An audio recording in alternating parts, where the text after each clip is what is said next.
चलिए बच्चों आगे चलते हैं। हम एक चीज़ डिस्कस कर रहे थे और वो ये थी कि अगर आपके पास ये एक सिलेंड्रिकल रीजन है जिसमें मैग्नेटिक फील्ड यूनिफॉर्म है, कांस्टेंट नहीं है लेकिन यूनिफॉर्म है, मैग्नेटिक फील्ड अंदर की तरफ है और वो लगातार टाइम के साथ बढ़ रही है, लगातार टाइम के साथ बढ़ रही है, तो ऑफकोर्स कुछ electric line of forces you आएंगे जिन्हें हम इंड्यूस्ड इलेक्ट्रिक फील्ड कह सकते हैं।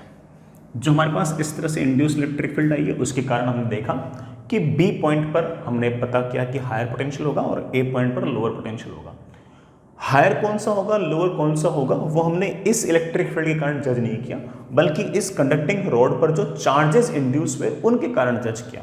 आई होप आपको याद ही होगा। और हमने पाया कि बी का पोटेंशियल ए से ज्यादा है। अब सवाल मेरा आपसे ये है कि बी पॉइंट पर ए पॉइंट से कितना ज्यादा पोटेंशियल है। अब गिवन इंफॉर्मेशन आपके पास क्या है, magnetic field is increasing and it is B not T at any time T. जो सिलेंड्रिकल रीजन है उसका रेडियस आपके पास आर है, ये कंडक्टिंग रॉड है जिसकी लेंथ आपके पास एल है। तो चलिए मुझे इस ए पॉइंट और बी पॉइंट के बीच पोटेंशियल डिफरेंस निकालना है, निकालते हैं। और मेरा एम आंसर निकालना बिल्कुल नहीं है यार ना, मैं तो सिर्फ तुम्हें कुछ चीज़ें ऐसे रिलेट करना चाहता हूँ तुम्हारे लिए, और मुझे ऐसा लगता है कि इन सब बातों को रिलेट करके मैं हल्का फुल्का आपको थोड़ा फैसिनेट कर सकता हूँ उस पूरे के पूरे कॉन्सेप्ट के साथ। आंसर निकालना बहुत आसान है, आंसर बड़े आराम से आ जाएगा, ठीक है। तो चलो सुनो, हम जानते हैं कि जैसे ही मैग्नेटिक फील्ड अंदर की तरफ लगातार बढ़ेगी तो हमारी कोशिश होगी मैग्नेटिक फील्ड को घटाने की। उस कारण से पूरे रीजन में इस एक्सिस को सेंटर मानते हुए इस तरह से इलेक्ट्रिक लाइन ऑफ फोर्सेस होंगे, ऐसे ऐसे इलेक्ट्रिक लाइन ऑफ फोर्सेस होंगे। ये जो इलेक्ट्रिक लाइन ऑफ फोर्सेस होंगे ये इस तरह से आएंगे। मान लेते हैं कि ये आर डिस्टेंस दूर है, ये आर डिस्टेंस दूर है ऐसे, ठीक है।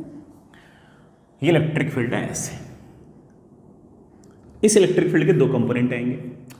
एक कंपोनेंट आएगा, अगर मैं इसे एंगल थीटा कहूं तो ऑब्वियस बात है कि this total angle will be 90, तो this angle will be 90 minus theta, this angle again comes out to be theta.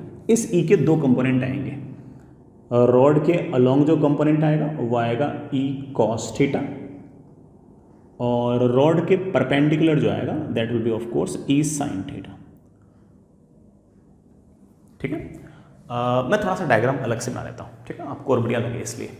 तो मैंने एक काम किया कि इस रॉड का मैंने डायग्राम वापस से बनाया। ये रही आपकी रॉड, थोड़ा जूम करके बना दिया ऐसे। ये आपकी रॉड, ठीक है। रॉड में सेंटर से आर डिस्टेंस दूर इस पॉइंट पर इलेक्ट्रिक फील्ड जो है we know it very well कि ऐसे आएगी, और ये इलेक्ट्रिक फील्ड जो है वो किस तरह से आई है उसका हल्का फुल्का बड़ा आपको आइडिया है। ये वाला अगर एंगल थीटा, ये वाला angle 90 minus theta, this angle comes out with theta. इस ई के दो कंपोनेंट आएंगे। एक कंपोनेंट आएगा इधर की तरफ ई कॉस थीटा, इस तरफ एक कंपोनेंट आएगा and that component will be E sine theta. अब हम इस बात को समझ गए, हम पहले से जानते हैं कि इस ई कॉस थीटा के कारण नेगेटिव चार्ज इधर आएगा एंड ऑफ कोर्स इधर पॉजिटिव आएगा। इधर पॉजिटिव आएगा, इस बात का अर्थ ये नहीं कि पॉजिटिव भाग के यहाँ पहुंच जाएगा, यहाँ के फ्री इलेक्ट्रॉन्स दौड़े दौड़े इधर आएंगे। इस कारण से इधर चार्ज पॉजिटिव आएगा और इधर चार्ज नेगेटिव आएगा।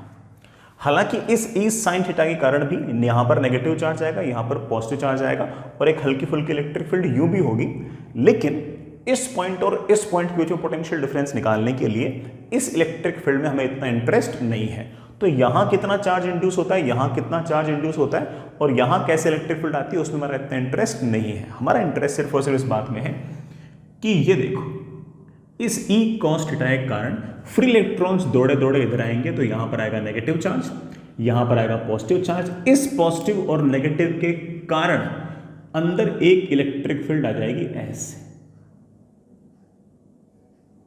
मैं उसको एक बार के लिए ई डैश कह देता हूं। This E dash is not due to the time varying magnetic field. This E dash is due to, of course, these static charges. ये static charges के कारण है. This E dash is due to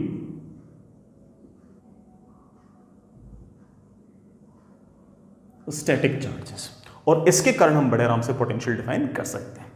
sir E dash कैसे निकालेंगे? बिल्कुल निकालेंगे. जैसे steady state आएगा, जैसे इलेक्ट्रॉन्स का भागना कूदना फांदना बंद होगा, उस टाइम पर इस ई कॉस थीटा की वैल्यू और इस ई डैश की वैल्यू बराबर हो जाएगी. तो उस टाइम में कह पाऊंगा कि E dash is equals to E cos theta. ये ई हम लोगों को लिखना आता है. सिलेंडर के अंदर आर डिस्टेंस दूर इलेक्ट्रिक फील्ड कैसे लिखते थे? बेटा मेरे ख्याल से हम लिखते थे r/2 into dB by dt, as we know that कि dB by dt is of course b0 into cos of theta. बेटा मुझे कॉस थीटा भी लिखना पड़ेगा. कॉस थीटा तो लिख देंगे. Cos theta is of course perpendicular upon hypotenuse. बेटा मैं इसको क्या लिख दूं? आई थिंक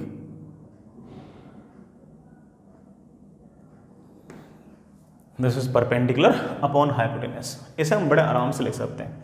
दैट इज, देखना बेटा, ये परपेंडिकुलर है और ये आपका हाइपोटेन्यूज. सॉरी बेटा मुझे कॉस थीटा लिखना है. Cos theta is of course base upon hypotenuse. तो लिखाना बेटा स्मॉल आर का, मैं एक बार ऐसे लेता हूँ, स्मॉल आर का cos theta, and we know that कि cos theta is obviously base upon hypotenuse. बेटा ये बेस देखना कितना है? ये बेस देखना बहुत ही आसान सा काम है. बेटा देखना ये लेंथ आपके पास r है, ये लेंथ आपके पास l/2 है.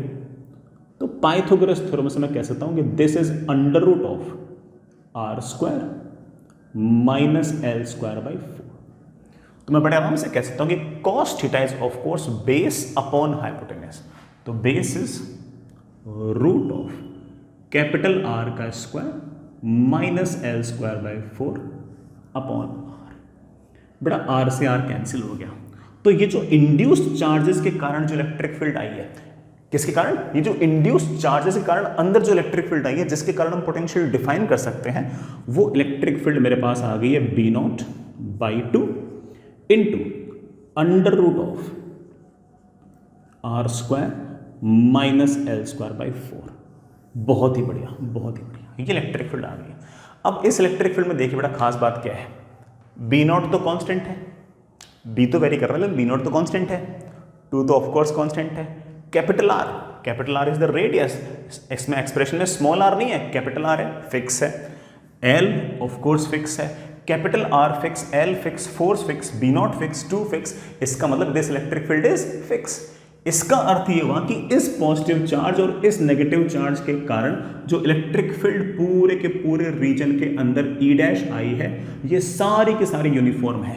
ये वाला इलेक्ट्रिक फील्ड यूनिफॉर्म नहीं है, लेकिन इस इलेक्ट्रिक फील्ड का ये वाला कंपोनेंट जिसको स्टैटिक चार्जेस के कारण जो इलेक्ट्रिक फील्ड आई है उसने बैलेंस किया है, ये ई डैश की जो वैल्यू है ये पूरी यहां से यहां तक आपकी कांस्टेंट है. और अगर कांस्टेंट है तो आप सीधा सीधा कह सकते हो कि सर पक्की बात है कि अगर ये वाला पॉइंट B है और ये वाला पॉइंट अगर A है, तो B वाला पॉइंट हायर पोटेंशियल पे, A वाला पॉइंट लोअर पोटेंशियल पे, because electric field is always from higher potential to lower potential. और आप कह सकते हो कि सर B का पोटेंशियल A से ज्यादा होगा और कोई इंटीग्रेट करने की जरूरत नहीं है क्योंकि हमारी इलेक्ट्रिक फील्ड तो यूनिफॉर्म आई है. आप कह सकते हो that is E dash electric field into यहां से यहां तक की length, but that comes out to be L. यही अगर यूनिफॉर्म ना आती तो हम इंटीग्रेट भी करते हैं. That is E dash into L. और हमारे पास बड़े आराम से आंसर आ गया b0/2 into L into under root of r² minus l²/4. यह आ गया हमारे B पॉइंट और A पॉइंट के बीच का पोटेंशियल डिफरेंस. बड़ा ये आ गया हमारे B पॉइंट और A पॉइंट के बीच का पोटेंशियल डिफरेंस. ये हमारा आंसर आ गया. बढ़िया आंसर है यार, है ना? आगे चले बच्चों. अब इसी बात को सोचने का एक तरीका और, सेम बात, सेम आंसर, सेम कहानी, बिल्कुल इसी बात को हम एक तरीके से और सोचेंगे. ठीक है, मैं ऐसा कुछ नया काम नहीं करने वाला हूं. और मुझे ऐसा लगता है कि आपको दूसरा वाला तरीका ज़्यादा अच्छा लगेगा क्योंकि आपका आंसर फास्ट आएगा। लेकिन पहले वाला जो तरीका मैंने आपको बताया है ये आंसर लाने के हिसाब से थोड़ी था, ये तो आपको बातें सिखाने के हिसाब से था कि देखो बेटा कैसे है ना, टाइम वेरिंग मैग्नेटिक फील्ड के कारण इलेक्ट्रिक फील्ड आई, उस इलेक्ट्रिक फील्ड के कारण चार्जेस दौड़े, उन चार्जेस के दौड़ने के कारण एक इंड्यूस इलेक्ट्रिक फील्ड और आई, इस बार वाली स्टैटिक चार्ज के कारण आई, फिर दोनों इलेक्ट्रिक फील्ड एक दूसरे को बैलेंस करती है, ये वाली जो इलेक्ट्रिक फील्ड है जो स्टैटिक चार्ज के कारण है, इसके कारण हम पोटेंशियल डिफाइन कर सकते हैं। और हमने वो इलेक्ट्रिक फील्ड भगवान की दया से कॉन्स्टेंट आ गई और हमने बड़े आराम से इसको कर लिया। I hope you get the point. तो चलिए बच्चों, अब इसी सवाल को अगर आपको एग्जाम में करना हो, अगर एग्जाम में करना हो तो मैं आपको एक तरीका और बता रहा हूं, ठीक है। हालांकि मुझे पहला वाला तरीका बहुत अच्छा लगता है और मुझे ऐसा लगता है कि मैं बच्चों को इसी बहाने बहुत सारी बातें रिलेट भी करा पाता हूं, लेकिन ठीक है बट आपको तो कई बार सिर्फ और सिर्फ आंसर से ही मतलब होता है, तो आप एक तरीका और यूज कर सकते हैं। इस रीजन में अंदर की तरफ है मैग्नेटिक फील्ड B0T, ये सेंटर है, यहां कहीं कंडक्टिंग रॉड है, ये B है, ये A है, ये L है, जो रेडियस है वो आपके पास R है।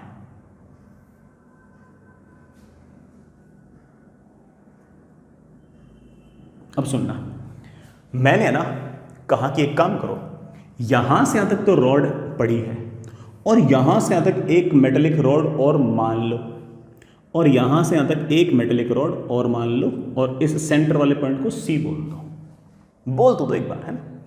यहां और यहां एक्चुअल में रॉड पड़ी नहीं बेटा, हमने ऐसे इमेजिन कर ली।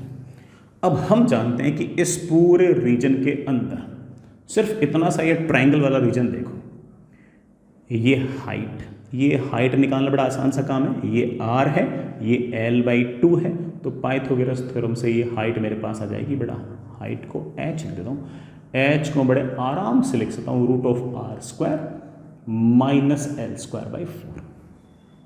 मैं कह रहा हूं कि इस पूरे के पूरे लूप के अंदर,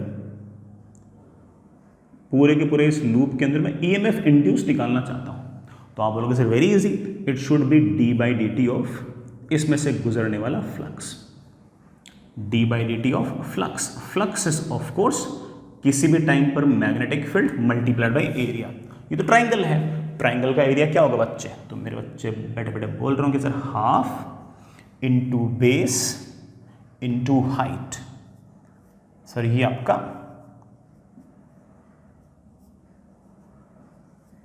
फ्लक्स है, EMF इंड्यूस चाहिए, डिफरेंशिएट कर दो, बाकी सब तो कांस्टेंट है, t का डिफरेंशियल t के रेस्पेक्ट में 1 आएगा, तो पूरे के पूरे इस ABC के अंदर जो EMF इंड्यूस होगा वो हमारे पास आ गया बेटा, बोलना कितना आएगा, B0 बाहर, 2 बाहर, L बाहर, √R² -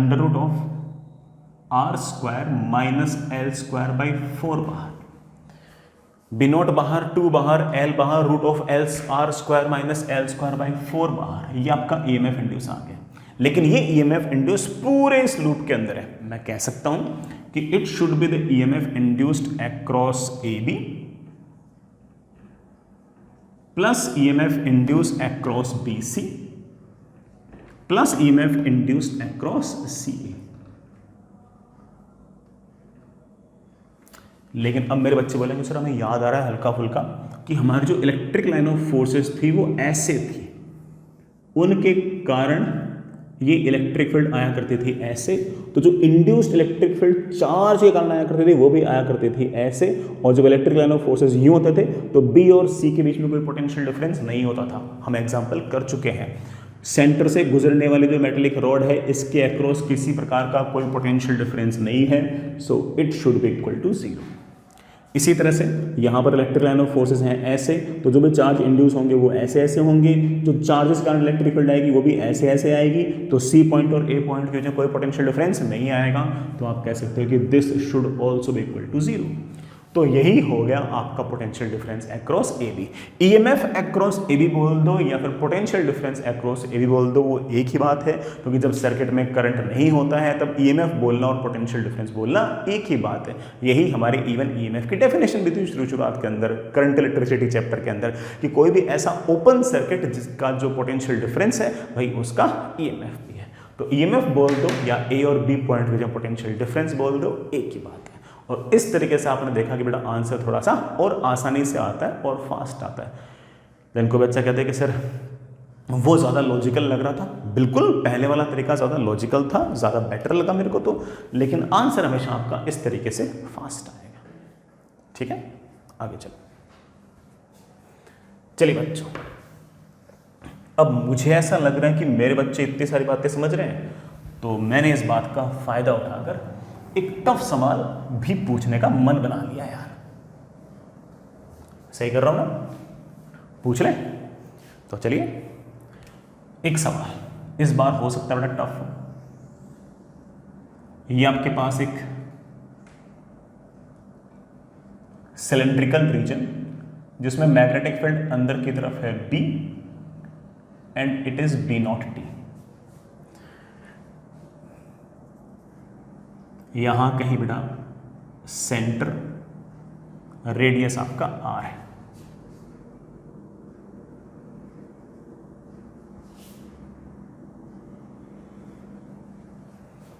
एक मेटेलिक रॉड पड़ी बेटा ऐसे,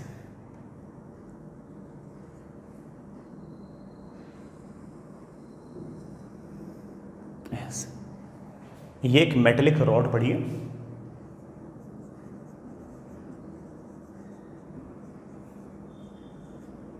इसकी जो लेंथ है बेटा वो डायमीटर के बराबर है, that is 2r। Metallic rod है, लेंथ है 2r। इधर वाला पॉइंट बेटा आपके पास A है, ये वाला पॉइंट आपके पास B है। इस रीजन के अंदर, इस सिलेंड्रिकल रीजन के अंदर मैग्नेटिक फील्ड है अंदर की तरफ, बाहर कोई मैग्नेटिक फील्ड है नहीं। ठीक है, find VB minus B। B पर पोटेंशियल A से कितना ज्यादा होगा? B पर ज्यादा होगा, ये वाली बात तो बेटा हमें पहले से पता ही थी। अब हमें ये पता करना है B पर पोटेंशियल आखिर कितना ज्यादा होगा। तो चलिए करिए कोशिश। अगेन मैं तो बच्चों इस सवाल को दो तरीके से कर सकता हूँ, दोनों तरीके से करके दिखाता हूँ। बेसिक से भी करेंगे और ऑफ कोर्स जुगाड़ से भी करेंगे। जुगाड़ से ऑब्वियस बात है कि आंसर आसान आएगा, लेकिन लॉजिक उतना पसंद नहीं आता बच्चों को। लेकिन लॉजिकल से तो ऑफ कोर्स है ना, मज़ा भी आता है, लेकिन आंसर लेट आता है। मुझे पता है कि आपको कौन सा पसंद है, आपको थोड़ा जुगाड़ वाला पसंद है। चलिए करते हैं। अंदर की तरफ मैग्नेटिक फील्ड है, लगातार बढ़ रही है। हमारी कोशिश क्या होनी चाहिए? मैग्नेटिक फील्ड को घटाने की। तो इलेक्ट्रिक लाइन ऑफ फोर्सेस ऐसे आ जाएंगी, बाहर वाले पॉइंट पर भी इलेक्ट्रिक लाइन ऑफ फोर्सेस ऐसे ही आएंगे। तो बाहर वाले पॉइंट पर भी electric line of forces will be like this. पूरा बनाना चाहो बड़ा, पूरा बनाना।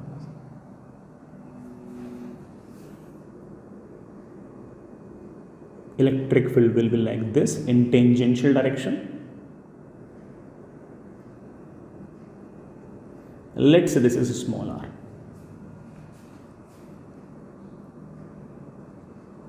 We know that by geometry this is capital R. Let's say मेरे बच्चों this angle is theta. Of course ये टेंजेंशियल है तो टोटल एंगल 90 होगा। ये एंगल आपका 90 है तो ये 90 माइनस थीटा, तो बेटा ये आपके पास थीटा। ये इलेक्ट्रिक फील्ड में लिखनी आती है। हालांकि ये electric field time varying magnetic field के कारण है। इसका फॉर्मूला में आता है capital R square upon 2r into dB by dt। बेटा मैग्नेटिक फील्ड को टाइम के रेस्पेक्ट में डिफरेंशिएट किया तो B0 आ गया। ये इलेक्ट्रिक फील्ड है, अच्छी बात है। ये इलेक्ट्रिक फील्ड है, अच्छी बात है। इस इलेक्ट्रिक फील्ड के कारण क्या होगा वो आप बेटा हल्का फुल्का तो जानते ही हो। चाहो तो बेटा मैं एक डायग्राम जूम करके बना देता हूँ, थोड़ा बड़ा करके बना देता हूँ। ये आपकी मेटेलिक रॉड ऐसे,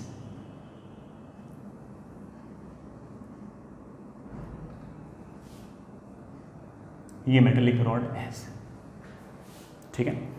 इस मेटेलिक रॉड ने बेटा इतनी थिक रॉड है नहीं, पतली सी रॉड बेटा, दिखाने के लिए इतना बड़ा दिखा दिया, ठीक है। इस मेटेलिक रॉड में यहां कहीं सेंटर, ये डिस्टेंस आपकी r, यहां पर इलेक्ट्रिक फील्ड आपके पास आई ऐसे।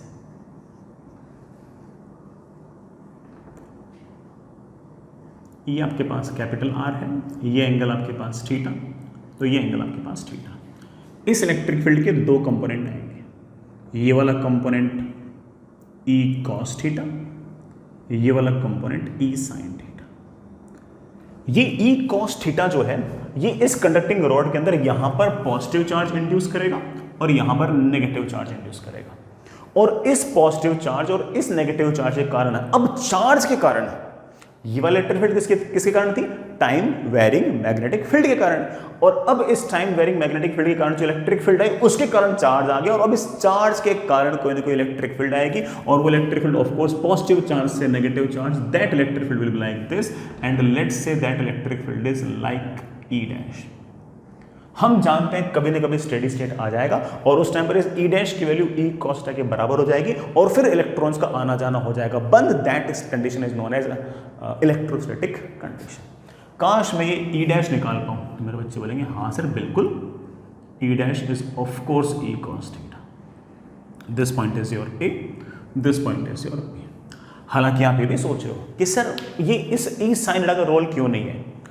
ई साइन के कारण यहाँ पर नेगेटिव चार्ज आएगा, यहाँ पर पॉजिटिव चार्ज आएगा, उस कारण से एक इलेक्ट्रिक फील्ड यू भी आएगी, लेकिन ये जो इलेक्ट्रिक फील्ड आएगी ये ए पॉइंट और बी पॉइंट के बीच पोटेंशियल डिफरेंस निकालने के लिए बिल्कुल भी यूजफुल नहीं है। वो इलेक्ट्रिक फील्ड जो यू है ये ए और बी को जोड़ने वाली लाइन के परपेंडिकुलर है, और आप जानते हो कि इलेक्ट्रिक फील्ड सिर्फ और सिर्फ कौन सी काम आती है? दोनों को जोड़ने वाली लाइन के अलोंग वाली काम आती है। E dash is E cos theta. E को हम जानते हैं क्या है, that is R square upon 2r into B naught. Cos theta is base upon hypotenuse. Base is capital R, hypotenuse is of course small R.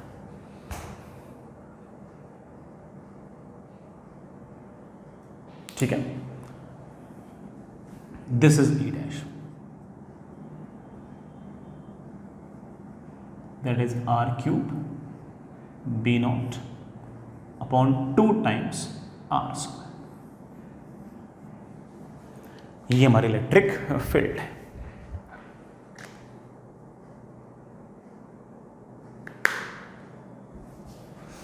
ठीक है बच्चों, ये हमारी इलेक्ट्रिक फील्ड है। आगे चलें।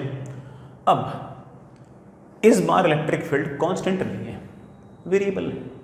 इस बार इलेक्ट्रिक फील्ड कांस्टेंट नहीं बेटा, बल्कि ये तो वेरिएबल है। और अगर बेटा ये इलेक्ट्रिक फील्ड अगर वेरिएबल है तो पोटेंशियल डिफरेंस हम इस बार सीधा E इंटू आर से नहीं कर सकते, E इंटू एल से नहीं कर सकते, इंटीग्रेशन करना पड़ेगा। कर देंगे, क्यों नहीं कर देंगे। अब हम इस बात को जानते हैं कि पूरे के पूरे रीजन के अंदर इलेक्ट्रिक फील्ड है ऐसे, इस तरह से। मान लेते हैं कि ये डिस्टेंस आपके पास है लेट्स से x। मैंने यहां पर एक छोटा सा डिस्प्लेसमेंट रखा dx।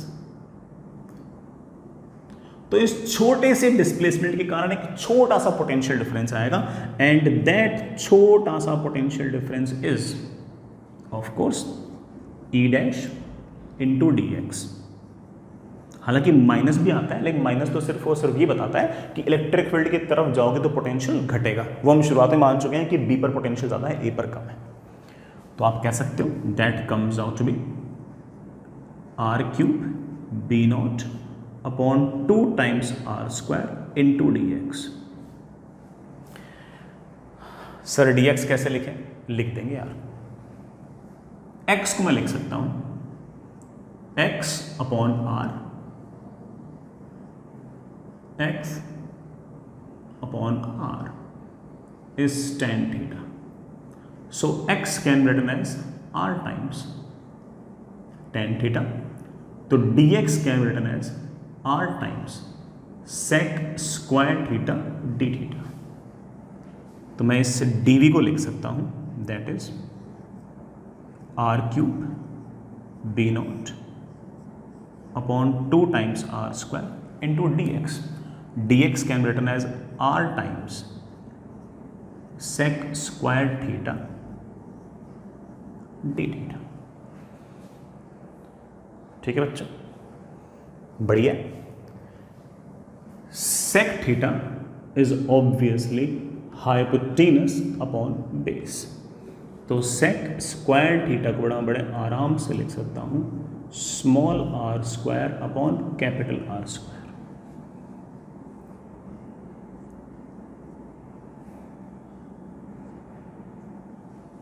मेरे पास dv की वैल्यू आ गई है, यहाँ लिख दूँ बच्चों, dv की वैल्यू आ गई, बड़ा देखना कितनी आ गई, b0 ठीक है, r स्क्वायर ठीक है, b0 ठीक है, r स्क्वायर ठीक है, नीचे 2 ठीक है, और सिर्फ मेरे बच्चे डी थीटा बच गया। सर ये वाला पोटेंशियल डिफरेंस आपने सिर्फ यहां से तक निकाला है। सर मुझे तो इस पॉइंट से लेके इस पॉइंट तक पोटेंशियल डिफरेंस निकालना है, तो जोड़ लो। जोड़ना ऑब्वियसली मींस इंटीग्रेशन। तो अगर आपको नेट पोटेंशियल डिफरेंस चाहिए तो दैट विल बी इंटीग्रेशन। बाकी सब चीजें कांस्टेंट थी, बाहर निकाल लिया। थीटा की वैल्यू को कहां से कहां तक वेरी करूं, चेक करना बेटा। बी वाले पॉइंट पर थीटा क्या होगा, तो आप होगा सर बी वाले पॉइंट पे टोटल लेंथ थी 2r, उसमें से ये r है, तो ऑब्वियस बात है कि ये वाला एंगल आएगा π/4। ए वाले पॉइंट पर थीटा क्या होगा, ये r है, तो ये वाला एंगल होगा π/4। तो लिमिट π/4 से π/4 थोड़ी लगा देंगे। आप बोलोगे सर आपने थीटा इस तरफ लिया है, तो ये वाला एंगल आपने पॉजिटिव लिया है, तो ये वाला एंगल आपका नेगेटिव। तो इधर वाले एंगल को नेगेटिव, इधर वाले एंगल को पॉजिटिव। जैसे हम पहले भी इस तरह के इंटीग्रेशन करते हैं, पहले भी इस तरह की लिमिट लगाई है। तो ये अगर आपका थीटा इक्वल्स टू 0 है तो इधर वाला नेगेटिव, इधर वाला आपका पॉजिटिव। तो आपको इंटीग्रेट करना है -π/4 से +π/4, और हमारे पास आंसर आ गया b0 ठीक, r स्क्वायर ठीक, 2 ठीक, डी थीटा का इंटीग्रेशन आएगा थीटा -π/4 से +π/4। That comes out to be b0 ठीक, r स्क्वायर ठीक, 2 ठीक, π/4 minus π/4. That comes out to be b0 r square π/4. ये हमारा बड़ा आंसर आ गया। This is the potential difference. हाँ, कौन सा ज्यादा होगा कौन सा कम होगा वो अलग से डिसाइड कर चुके हैं, तो हम कह देंगे this is basically your VB minus V। This is your VB minus V। मैं जानता हूं थोड़ा सा टफ लगा होगा, लेकिन इसी बहाने कुछ बातें तो सीखे ही होंगे, है ना, कि कैसे कैसे लिखना वगैरह वगैरह। और आप जानते हैं कि इसका आसान तरीका कौन सा है ना, बट आपको भी हल्का फुल्का आइडिया तो है कि इसका आसान तरीका कौन सा है। तो चलिए आसान वाला भी सुन लीजिए। मैं आंसर यहाँ पर लिखे छोड़ रहा हूँ, तो हम एक बार आखिर में मैच भी करा लेंगे कि दोनों तरीकों से आंसर हमारे सेम आने चाहिए। मुझे ये पहले वाला तरीका पढ़ाने में अच्छा लगता है। हालांकि एग्जाम में यही सवाल अगर मुझसे पूछ लेंगे तो हो सकता है कि मैं इस तरह से ना करूँ, लेकिन बड़ा है ना, सवाल करना अलग बात है, पढ़ना पढ़ाना अलग बात है। कई बार पढ़ाने का एम ये भी तो होता है कि यार ना मैं अपने बच्चों का एप्टीट्यूड बढ़ा सकूं, या फिर मैं किसी एक ही सिचुएशन को और तरीके से सोचने के लिए बच्चों को थोड़ा सा मोटिवेट कर सकूं, तो कई बार ये एम भी होता है। ठीक है, तो ऐसा है ना, बुरा मत मानना कि यार सर तो है ना हर सवाल के ऐसे खाल देर देते हैं ना, तो मतलब मेरा एम तो कई बार ऐसा होता है कि ना। ठीक है, चलिए अब आप लोग जिद कर रहे हो तो आंसर लाने वाला और कर देते हैं।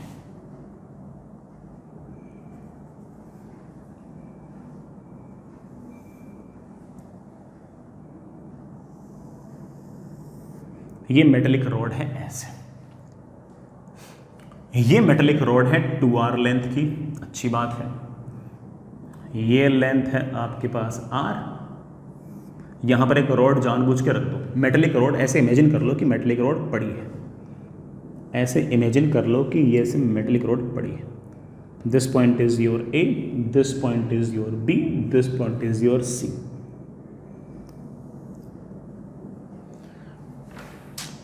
ये R, तो ऑफ कोर्स बेटा ये वाला एंगल आपका π/4, ये वाला एंगल भी आपका π/4, तो पूरा एंगल आपके पास आएगा π/2।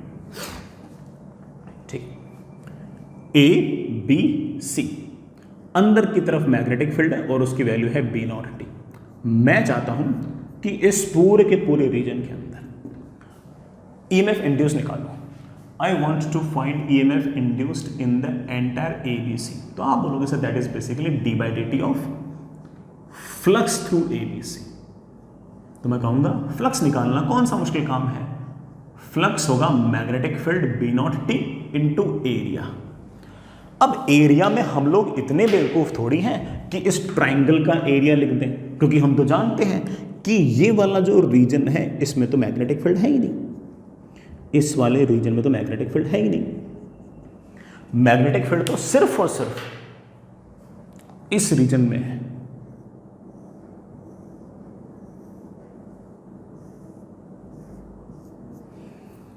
सिर्फ ये वाला एरिया लिखना है। हालांकि आप समझ गए होंगे कि सर ये टोटल एंगल π/2 है, तो पूरे एंगल में 2 पाई होता है, तो ये π/2 है, तो ये एक तरह से 1/4 सर्कल का एरिया है। 1/4 सर्कल का एरिया कितना होगा? पूरे सर्कल का एरिया डिवाइड बाई 4, तो πr²/4 एरिया आना है, लिख देंगे। फिर भी अगर आपको ये पसंद नहीं है तो मैं ऐसे बोलता हूँ कि इस तरह के बेटा एरिया आप लोगों को निकालने आते होंगे। फॉर्मूला होता है रेडियस का square into θ/2। Radius of course r है, एंगल ऑब्वियसली π/2 है अपॉन 2, तो एरिया मेरे पास हो गया πr²/4। करना बड़ा differentiate, b0 constant, πr² constant, 4 constant, t का डिफरेंशियल t के रेस्पेक्ट में 1। आप हो this is the EMF induced in A B B C and C A. This is EMF induced in A B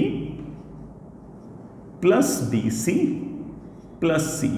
फिर आप कहोगे सर मुझे याद आ रहा है ऐसी कोई रॉड जो सेंटर से गुजर रही है उसके अक्रॉस किसी प्रकार का कोई पोटेंशियल डिफरेंस नहीं होगा, उसके अक्रॉस कोई ईएमएफ इंड्यूस नहीं होगा। तो आप कहोगे सर ऑफ कोर्स बीसी के अक्रॉस जो ईएमएफ इंड्यूस आएगा वो 0, इसी तरह से सीए के अक्रॉस जो ईएमएफ इंड्यूस आएगा वो भी 0। So this is the EMF induce across A B. EMF बोल दो या पोटेंशियल डिफरेंस बोल दो, बात तो एक ही है, बिकॉज वी नो दैट कि कोई करंट अगर फ्लो नहीं कर रहा है तो ऑब्वियस बात है कि ईएमएफ बोलना और पोटेंशियल डिफरेंस बोलना तो एक ही बात है। तो ए और बी के अक्रॉस जो पोटेंशियल डिफरेंस आएगा दैट विल b0 πr²/4। हमने इतनी मेहनत से किया तब भी वही आंसर आया, और हमने जो चीज़ें सीख रखी थी उनसे किया तब भी आपका आंसर तो वही है। यही तो सबसे फैसिनेटिंग बात थी।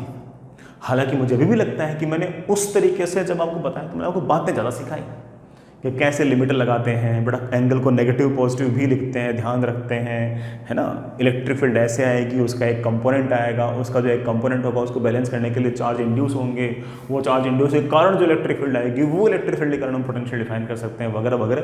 तो जितनी बातें मैं वहाँ पर सिखा सकता था उतनी बातें यहाँ थोड़ी सिखा सकता हूँ, यहाँ तो सिर्फ और सिर्फ आंसर निकाल सकता हूँ। हाँ, मैं मानता हूँ इस बात को कि अगर यही वाला सवाल अगर एग्जाम में मेरे सामने आ जाएगा, मैं वैसे नहीं करूँगा, मैं तो ऐसे ही करूँगा। लेकिन मैं कोई एग्जाम का सवाल थोड़ी कर रहा हूँ, मैं तो तुम्हें बातें सिखा रहा हूँ, और बातें सिखाने में तो मुझे इतनी छूट तो मिलनी चाहिए ना कि मैं एक ही सवाल के थ्रू जितनी बातें मेरे को पता है मैं सारी से आपको बताऊँ। ठीक है, काम चल जाएगा, आगे चलते हैं। इतने बहुत है, ठीक है, इतने से हमारा सारा काम बन जाएगा, है ना। सेक्शन जी बेटा अपनी शीट का उसको तुम बड़ा आराम से निपटा सकते हो, कोई दिक्कत नहीं है ना, सारे हो जाएंगे। चलिए बच्चों, नेक्स्ट इज एक छोटी सी टर्म है सेल्फ इंडक्टेंस। इस टर्म को हम दो तरीके से समझने की कोशिश करेंगे, ठीक है। ऐसा मान के चल सकते हो कि ना इस टर्म की एक्चुअली दो डेफिनेशंस हैं, ठीक है। हमारे पास एक करंट कैरिंग वायर है, ये करंट कैरिंग वायर ने एक लूप बना रखा है, ऐसे करंट यूँ आया और लूप के अंदर ऐसे ऐसे मूव कर रहा है, फिर करंट यूँ चला गया। अगर करंट ऐसे है तो ऑफकोर्स इस लूप में से कुछ ना कुछ मैग्नेटिक फील्ड गुजर रही है। मैग्नेटिक फील्ड गुजर रही है तो पक्की बात है कि इस लूप में से कुछ ना कुछ फ्लक्स गुजर रहा है। ये फ्लक्स हम चाहें तो कुछ केसेस में हम निकाल भी सकते हैं। हालांकि ये फ्लक्स निकालने के लिए हमें बहुत सारी बातों का आइडिया होना चाहिए कि मैग्नेटिक फील्ड कितनी होगी, एरिया क्या होगा, नंबर ऑफ टर्न्स क्या होंगे। मैग्नेटिक फील्ड के लिए हमें ये पता होना चाहिए करंट क्या होगा, वगैरह वगैरह, ठीक है। लेकिन मैं ये कह रहा हूँ कि मैं इतना तो कम से कम कह सकता हूँ कि ये जो फ्लक्स होगा ये डायरेक्टली प्रोपोर्शनल टू करंट होगा। सोचो ज़रा, अगर मैं करंट को दुगना कर दूंगा तो ऑब्वियस बात है कि हर पॉइंट पर मैग्नेटिक फील्ड दुगनी हो जाएगी, और अगर मैग्नेटिक फील्ड दुगनी हो जाएगी तो of course number of magnetic line of forces दुगनी हो जाएंगी, और number of lines of magnetic line of forces, number of magnetic line of forces जो है वो डबल हो जाएंगी, और number of magnetic line of forces अगर डबल हो जाएंगी तो ऑफ कोर्स आपका फ्लक्स भी तो डबल हो जाएगा।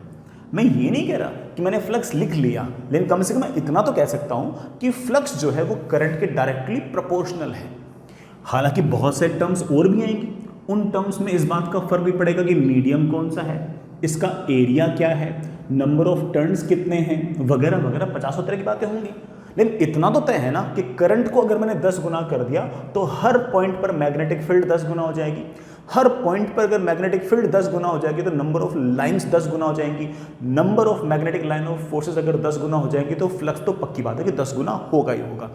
सो हम कह सकते हैं कि flux is basically some constant into I don't know this constant, but इस कांस्टेंट को मैंने एल लिख लिया है and it is of course flux upon area.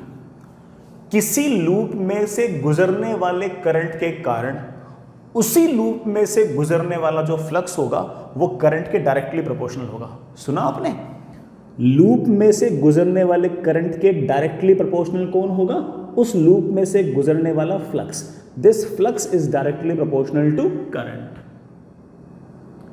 खुद के करंट के कारण खुद में से जो फ्लक्स निकल रहा है वो, इसीलिए मैंने यहां पर एक टर्म क्या बोल रखी है बेटा? सेल्फ। ये सेल्फ शब्द इस कारण से यूज आ रहे हैं क्योंकि लूप में से गुजरने वाला जो करंट है उस पर डिपेंड कर रहा है लूप में से गुजरने वाला फ्लक्स, और लूप में से गुजरने वाला जो फ्लक्स है वो लूप में से गुजरने वाले करंट के डायरेक्टली प्रोपोर्शनल है। और जो प्रोपोर्शनल कांस्टेंट है इसे आप कोएफिशिएंट ऑफ सेल्फ इंडक्टेंस कह सकते हो, या फिर बेटा कई बार इसको सिर्फ और सिर्फ सेल्फ इंडक्टेंस भी कई जगह लिखा रहता है, कई जगह लिखा रहता है। So this flux will be directly proportional to current and this constant of proportionality या फिर this coefficient is known as your self inductance या फिर कोएफिशिएंट ऑफ सेल्फ इंडक्टेंस। यहां से मैं बेटा इस कोएफिशिएंट ऑफ सेल्फ इंडक्टेंस के बारे में 2-3 बातें बोलूंगा। स्केलर अपॉन स्केलर, ऑब्वियस बात है कि ये स्केलर होगा, ये बेटा नेगेटिव नहीं होगा, तो आप कह सकते हो कि it is non negative. Zero हो सकता है या पॉजिटिव हो सकता है, लेकिन नेगेटिव नहीं होगा। It is non negative. क्या इसकी आप यूनिट बोल सकते हो? ऑफ कोर्स यूनिट बोल सकते हैं। यूनिट बोलने में क्या दिक्कत है? यूनिट होगी ऊपर तो बेटा फ्लक्स, फ्लक्स को हमने शायद कहा है weber upon current, current is of course ampere. इस वेबर पर एम्पियर को हम हेनरी कहेंगे और हम इसे कैपिटल एच से रिप्रेजेंट करेंगे। इसे हम हेनरी कहेंगे और कैपिटल एच से हम इसे रिप्रेजेंट करेंगे।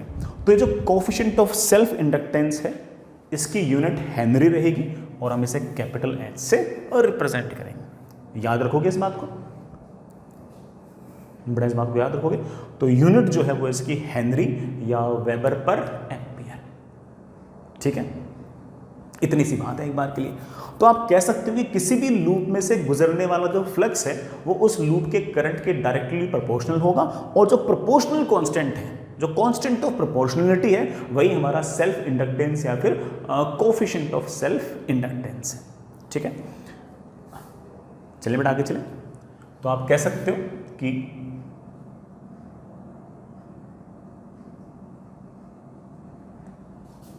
Flux through a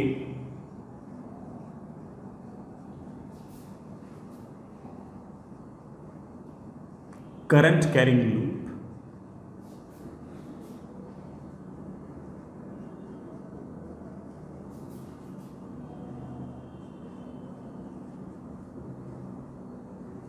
is directly proportional to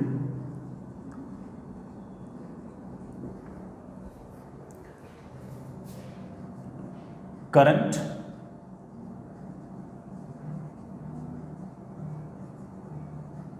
through the loop, will be directly proportional to current through loop and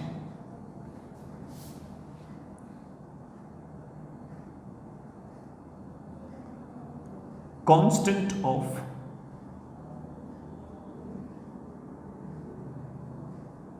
proportionality is coefficient of self inductance, is coefficient of self inductance। ये हमारा coefficient of self inductance। बड़ा समझ गए इस बात को? अच्छी बात है। हालांकि मैं इस सेल्फ इंडक्टेंस पे और भी बातें बोलूँगा, देन एक बार के लिए इतनी डेफिनेशन हमारे लिए काफ़ी है। एक छोटा सा सवाल कीजिए, फाइंड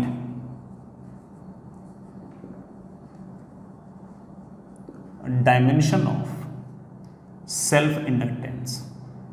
सेल्फ इंडक्टेंस की डायमेंशन निकालिए। निकालते हैं। Self inductance is of course बेटा फ्लक्स अपॉन करंट। बेटा फ्लक्स की डायमेंशन याद तो रहती नहीं है, तो फ्लक्स को हम लिख सकते हैं समथिंग समथिंग ऐसे, magnetic field into area. Magnetic field की भी बेटा डायमेंशन मेरे को तो याद रहती नहीं है, तो मैं एक काम करता हूँ, याद करो किसी चार्ज जो मूव कर रहा था, करंट कैरिंग वायर था, उस पर जो फोर्स लगा करते थे हम उसको IL भी लिखा करते थे। हालांकि आगे साइन थीटा भी था, लेकिन साइन थीटा डायमेंशन लेस होता है। तो आप B को लिख सकते हो बेटा, B को आप क्या लिख सकते हो, F upon L B. F ओहो B तो निकाल नहीं है, F upon LI, F upon LI ये आपका B हो गया इंटू A, एक I पहले से था।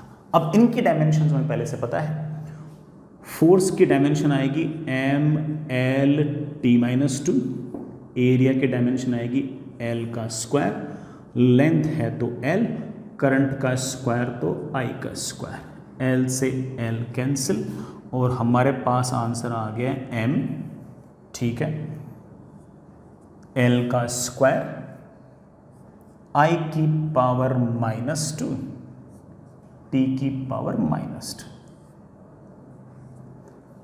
M L की पावर 2, I की पावर -2, T की पावर -2।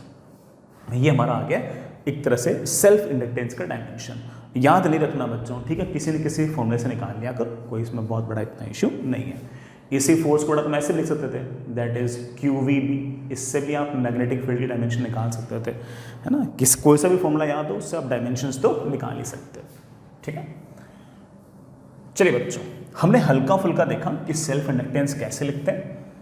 आगे चलिएगा बच्चों, हम एक काम करते हैं, एक आइडियल सोलेनॉइड का सेल्फ इंडक्टेंस निकालते हैं।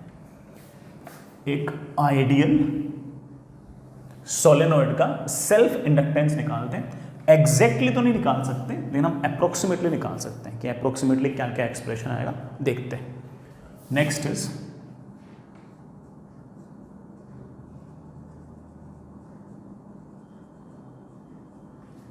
सेल्फ इंडक्टेंस ऑफ एन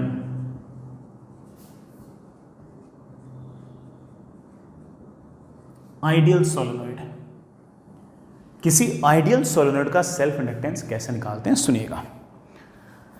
मैंने आपके सामने सिचुएशन ली है ऐसे, कैसे कि ये आपके पास एक आइडियल सोलेनॉइड है इस तरह का, अच्छी खासी लेंथ है, रेडियस इसका R है, लेंथ इसकी L है,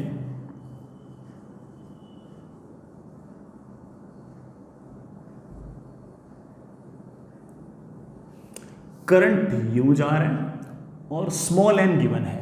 स्मॉल n मतलब number of turns per unit length, n is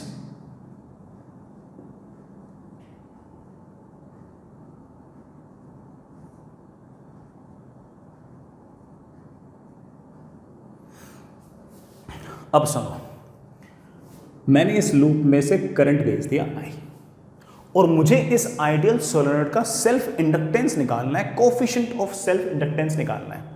तो कैसे निकालूं? पहले ढंग से सोचो कि सेल्फ इंडक्टेंस है क्या। इस सोलेनॉइड में से गुजरने वाला जो करंट है, इस पर यह डिपेंड करेगा कि इस सोलेनॉइड में से गुजरने वाला फ्लक्स कितना होगा। हम जानते हैं कि इस सोलेनॉइड में से गुजरने वाला जो फ्लक्स है वो इस सोलेनॉइड के ही करंट के डायरेक्टली प्रोपोर्शनल होगा, और जो प्रोपोर्शनली का जो कांस्टेंट है उसका हमने नाम निकाल रखा है कोफिशिएंट ऑफ सेल्फ इंडक्टेंस या फिर सेल्फ इंडक्टेंस। मैं रिपीट करूं इस बात को, फिर से बोलता हूं। इस सोलेनॉइड में से करंट गुजर रहा है I, और इस सोलेनॉइड में से जो फ्लक्स गुजर रहा है वह है फाई। हम जानते हैं कि अगर मैं करंट को दुगना करूंगा तो हर पॉइंट पर मैग्नेटिक फील्ड दुगनी हो जाएगी। मैग्नेटिक फील्ड अगर दुगनी हो जाएगी तो number of magnetic line of forces दुगने हो जाएंगे, और अगर वो दुगने हो जाएंगे तो फ्लक्स भी आपका दुगना हो जाएगा। तो मैं जानता हूं कि ये flux directly proportional to current है, और जो प्रोपोर्शनलिटी का जो कांस्टेंट है वो आपका सेल्फ इंडक्टेंस है। Fair enough. तो मेरा प्लान ये है कि मैं लिख पाऊं कि flux is equals to something something into I. This something something is your obviously क्या नाम है उसका, कोफिशिएंट ऑफ सेल्फ इंडक्टेंस। तो सुनिएगा, अगर मैं यहां पर कोई लूप लूं तो इस लूप का एरिया वेक्टर आएगा ऐसे, वो एरिया हम जानते हैं that is pi r square. इस करंट कैरिंग वायर के कारण मैग्नेटिक फील्ड भी ऐसे एक्सिस के अलोंग आता है, और उस मैग्नेटिक फील्ड की जो वैल्यू होगी वो होगी म्यू नॉट एन आई। इस इकलौते लूप में से गुजरने वाला जो फ्लक्स है मैं बड़े आराम से लिख सकता हूं, that is magnetic field mu naught N I multiplied by area, area is pi r square into cos of angle between them. Magnetic field भी इस तरफ, एरिया वेक्टर भी इस तरफ, कॉस ऑफ जीरो। ये तो फ्लक्स हो गया। ये फ्लक्स तो सिर्फ और सिर्फ इस एक लूप से गुजर रहा है। ऐसे एक लूप थोड़ी बेटा सिस्टम के अंदर, सिस्टम में तो ऐसे कितने लूप हैं। तो बच्चे बोलेंगे सर सिस्टम में नंबर ऑफ लूप्स की संख्या है n इंटू एल। n नहीं बेटा, n इंटू एल। n क्या था, नंबर ऑफ लूप्स पर यूनिट लेंथ। तो l लेंथ में कितने नंबर ऑफ टर्न्स है, n इंटू एल। तो हमारे पास जो फ्लक्स आ गया है वो आ गया है म्यू नॉट, अच्छी बात है बेटा, n का square pi r square into L into current. मैं मानता हूं कि मैंने यहां पर एक अप्रोक्सीमेशन लिया है, और वो अप्रोक्सीमेशन मैंने ये लिया है कि मैंने हर जगह मैग्नेटिक फील्ड की जो वैल्यू है वो म्यू नॉट एन आई ही मानी है। ठीक है, अदरवाइज हम जानते हैं कि बेटा magnetic field mu naught N I है ना, वो यहाँ से लेकर यहाँ तक की होती है। बी ये कोने वाले जो पॉइंट्स होते हैं वहाँ पर magnetic field mu naught N I से छोटी होती है। लेकिन मैंने ये अजम्पशन लिया है, मैं मानता हूँ इस बात को, क्योंकि मुझे नहीं पता बेटा कैसे कैसे ये एक्सप्रेशन चेंज होगा। सो हमने हल्का सा अजम्पशन तो लिया है, बट ठीक है, हमें हल्का फुल्का आइडिया लग जाएगा कि फ्लक्स आता कैसे है। अब आप कह सकते हो कि this flux is basically something into current. This something self inductance of ideal solenoid is mu naught n square into pi r square n। यह आ गया आपका कोफिशिएंट ऑफ सेल्फ इंडक्टेंस। ये रहा आपका कोफिशिएंट ऑफ सेल्फ इंडक्टेंस किसका, ideal solenoid का, with some fair approximations. I am already saying that. ठीक है बेटा, मैंने ये नहीं कहा कि मैंने कोई बहुत तगड़ी डेरिवेशन की है। ठीक है, तगड़े डेरिवेशन तो उसको बोलते हैं जिसमें आप ना आंख में जो कोने वाले जो पॉइंट्स हैं उनको ध्यान रखते हैं। हमें नहीं आती इतनी मैथ्स, हम तो इससे काम चला रहे हैं। लेकिन ऐसा करके भी मैंने बहुत सारी बातें प्रूव कर दी। मैंने ये प्रूव कर दिया कि हमारा जो कोफिशिएंट ऑफ सेल्फ इंडक्टेंस है वो मीडियम पर डिपेंड करता है। सोचो, यहां पर अगर आयरन रॉड होती तो अगर mu naught into mu r होता, और म्यू आर की वैल्यू आप जानते हो, मैंने आपको सिखा रखी है, बहुत बड़ी होती, तो सेल्फ इंडक्टेंस बहुत बड़ा होता। किसका, जब इस सोलेनॉइड के अंदर आयरन पड़ा होता। याद आ गया इस तरह से। अगर इसमें कोई क्या बोलते थे बेटा उसको, पैरामैग्नेटिक सब्सटेंस अगर पड़ा होगा तो आप तुम जानते हो, और mu naught into mu r होता, और वो म्यू आर 1 से बड़ा होता, तो ऑफ कोर्स एल जो आता वो इससे बड़ा आता। डायमैग्नेटिक होता तो mu naught into mu r आता, लेकिन म्यू आर बड़ा 1 से छोटा आता, और म्यू आर अगर 1 से छोटा आता तो ऑफ कोर्स एल जितना एयर में आना चाहिए था उससे कम आता। तो इसका मतलब मैं कह सकता हूं कि ये जो एल है, सेल्फ इंडक्टेंस है, ये इस बात पर डिपेंड करता है कि मीडियम क्या है। सोलेनॉइड के अंदर एयर है, आयरन है, कॉपर है, एल्यूमिनियम है, डायमैग्नेटिक है, पैरामैग्नेटिक है, फेरोमैग्नेटिक है, कौन सा मटेरियल है। तो आप कह सकते हो इट डिपेंड्स ऑन मीडियम। और आपको हल्का फुल्का आइडिया भी लग गया कि मीडियम का मतलब ये है कि फेरोमैग्नेटिक के लिए अगर बीच में फेरोमैग्नेटिक हुआ तो हमारा सेल्फ इंडक्टेंस बहुत बड़ा होगा। अगर मीडियम में फेरोमैग्नेटिक सब्सटेंस हुआ तो एल की वैल्यू बहुत बहुत ज्यादा होगी। डायमैग्नेटिक होगा तो पैरामैग्नेटिक होगा तो इससे कम होगा, और डायमैग्नेटिक हुआ तो सबसे कम होगा। ठीक है, मीडियम पर हो गया। और किस पर डिपेंड कर रहा है, नंबर ऑफ टर्न्स पर। Of course number of turns पर डिपेंड करेगा, तो आप कह सकते हो कि नंबर ऑफ टर्न्स पर डिपेंड करेगा। थर्ड, ये जो पाई आर स्क्वायर एल है ना, ये रिप्रेजेंट कर रहा है शेप, साइज एंड ज्योमेट्री। किसको रिप्रेजेंट कर रहा है? Shape, size and geometry. तो थर्ड है आपका शेप, साइज, ज्योमेट्री। बड़ा दिखाई तो दे रहा ना। Next is shape, size and geometry. तो हमारा जो सेल्फ इंडक्टेंस हमने सोलेनोइड का निकाला, वो आंसर मेरे लिए इसलिए इंपॉर्टेंट था कि उस आंसर से मैं आपको बता पाया कि किस तरह से हमारा जो सेल्फ इंडक्टेंस है वो मीडियम पर डिपेंड करता है, वो नंबर ऑफ टर्न्स पर डिपेंड करता है, और वो साथ साथ हमारा जो भी लूप है उसके शेप, साइज और ज्योमेट्री पर डिपेंड करता है। और मैं हर बार सेल्फ इंडक्टेंस इस तरह से न्यूमेरिकली निकाल पाऊँ ऐसा ज़रूरी नहीं है, इसलिए अक्सर ये सवाल के अंदर दे भी रखा होता है। और इस बार भी मैंने निकाला, लेकिन अप्रोक्सीमेशन के साथ। मैं एक बात और कहूँगा, इस केस में आप चाहो तो self inductance per unit volume भी याद कर सकते हो। भाई इसका वॉल्यूम क्या होगा? पाई आर स्क्वायर, तो cross sectional area into length, तो L upon pi r square L, इसकी वैल्यू आ गई है mu naught into n square. This is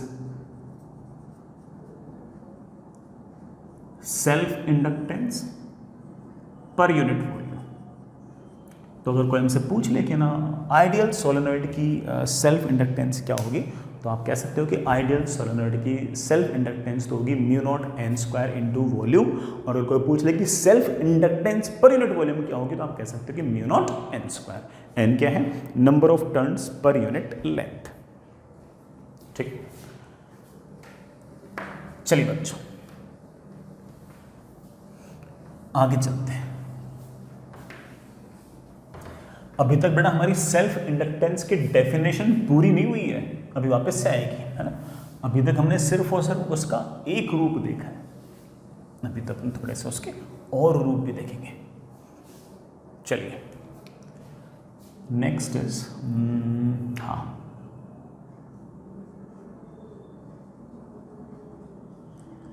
inductor. जिस किसी के पास रेजिस्टेंस था उसका नाम निकाल दिया अपन लोगों ने रेजिस्टर। जिसके पास कैपेसिटेंस था उसका नाम अपन ने निकाल दिया कैपेसिटर। जिस किसी लूप के पास, जिस किसी करंट कैरिंग लूप के पास इंडक्टेंस होगा उस लूप का हम नाम निकाल देंगे इंडक्टर। जिसके पास रेजिस्टेंस उसका नाम निकाल दिया रेजिस्टर। जिसके पास कैपेसिटेंस उसका नाम निकाल दिया कैपेसिटर। इसी तरह से किसी सर्किट के पास, किसी लूप के पास अगर इंडक्टेंस है, सेल्फ इंडक्टेंस है, तो उसका नाम निकाल देंगे बेटा क्या? इंडक्टर। तो सुनिए, अगर आपके पास इस तरह से कोई लूप है तो ऑफ कोर्स इसके पास सेल्फ इंडक्टेंस की प्रॉपर्टी है, और सेल्फ इंडक्टेंस की प्रॉपर्टी है तो मैं कह सकता हूं कि ये इंडक्टर है, ये इंडक्टर है। इंडक्टर को सर्किट में कैसे दिखाओगे? रेजिस्टेंस को सर्किट में तुम ऐसे दिखाते हो, कैपेसिटर को तुम सर्किट में ऐसे दिखाते हो। इस तरह से करंट कैरिंग लूप को अगर सर्किट में दिखाना है तो लूप मत बनाना, बल्कि ऐसे बना देना। ये लो बेटा, ये इंडक्टर का साइन है। जिस तरह से रजिस्टर का साइन ये है, कैपेसिटर का साइन ये है, इंडक्टर का साइन ये है, मतलब नोटेशन ये है।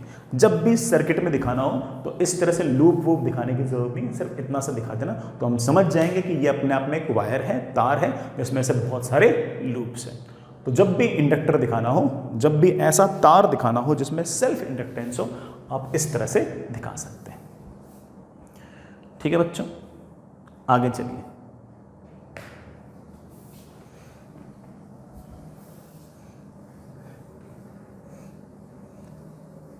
तो ये रहा हमारा बेटा इंडक्टर। मैं बना वापस से सेल्फ इंडक्टेंस की डेफिनेशन पे वापस से आ रहा हूँ। हमने सिर्फ और सिर्फ सेल्फ इंडक्टेंस एक तरीके से सोचा है, अब दूसरे तरीके से और सोचते हैं। नेक्स्ट इज अगेन, फिर से लिखें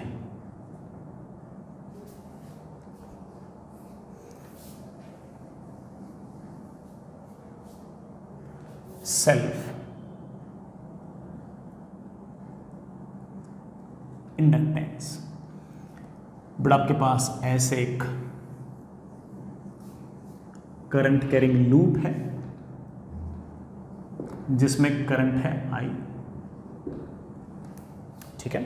इसको अगर आप डायग्राम में दिखाना चाहते हो तो ऐसे दिखा सकते हो, ऐसे, और इसमें करंट है I। जब भी हम सर्किट बनाते हैं तो बेटा ये बनाना इतना अच्छा नहीं लगता, वो बनाना अच्छा लगता है, तो सर्किट में ऐसे दिखा देते हैं। करंट I है तो ऑफ कोर्स इसमें से कुछ ना कुछ मैग्नेटिक फील्ड गुजर रही है ऐसे, मैग्नेटिक फील्ड गुजर रही है ऐसे, मैग्नेटिक फील्ड गुजर रही है तो ऑफ कोर्स इस लूप में से कुछ ना कुछ फ्लक्स गुजर रहा है, और हम जानते हैं कि ये जो फ्लक्स है ये समथिंग समथिंग इनटू करंट है, समथिंग समथिंग इनटू करंट है, ठीक है। मान लो कि मैंने करंट को बढ़ाया, अगर मैंने करंट को बढ़ाया तो इस लूप में से गुजरने वाला फ्लक्स बढ़ेगा। अगर ये फ्लक्स बढ़ेगा तो बाय फैराडेज लॉ इस लूप में ईएमएफ इंड्यूस होगी, इस लूप में ईएमएफ इंड्यूस होगी, और लेंज लॉ के हिसाब से वो ईएमएफ इस तरह से इंड्यूस होगी कि वो कॉज को अपोज करे। किसको अपोज करे? कॉज को। कॉज कौन है? तो अलग अलग बच्चा अलग अलग तरीके से हो सकता है। एक बच्चा सोच सकता है कि सर कॉज है फ्लक्स का बढ़ना, फ्लक्स को बढ़ने को कम करना है तो एक काम करो, खुद मैग्नेटिक फील्ड क्रिएट कर दो ऐसे, तो ऑफ कोर्स जो करंट आपका यूं जा रहा था अंदर एक इंड्यूस्ड करंट आ जाएगा। कैसे? यूं। सर करंट यूं भी है और यूं भी है? नहीं बेटा, करंट नेट तो यूं ही होगा, जो एक्सटर्नल सोर्स था उसके कारण तो करंट ऐसे ही है, अंदर एक ईएमएफ इंड्यूस हो गई और वो हल्का फुल्का करंट यूं बहाना चाह रही है। वो मानता हूं कि वो वाला करंट उतना बड़ा नहीं है जितना ये वाला था, लेकिन हल्का फुल्का करंट यूं आएगा, इस कारण से आपका नेट करंट थोड़ा सा घट जाएगा। चलो इस तरह से मत समझो, अलग तरीके से समझो, अलग तरीके से समझो। करंट को मैंने बढ़ाया तो इस लूप में से गुजरने वाला फ्लक्स बढ़ा, तो हमारी कोशिश होनी चाहिए इस फ्लक्स को घटाने की। फ्लक्स को घटाने के लिए क्या करूं? करंट को घटा दो। करंट को घटाने का अर्थ यह है कि ये जो लूप है इसमें एक ईएमएफ इंड्यूस हो जाएगा, उस ईएमएफ का हायर पोटेंशियल इस तरफ और लोअर पोटेंशियल इस तरफ, इस तरह से हायर पोटेंशियल इस तरफ और लोअर पोटेंशियल इस तरफ। और ये ईएमएफ तुम जानते हो करंट आ रहा है ऐसे, और इस ईएमएफ का हायर पोटेंशियल इस तरफ, ये ऑफ कोर्स करंट बहाना चाहेगा ऐसे। ये जो करंट बहाना चाह रहा है इस तरफ, ये ऑफ कोर्स नेट करंट को उस रेट से नहीं बढ़ने देगा जिस रेट से करंट बढ़ना चाहिए था।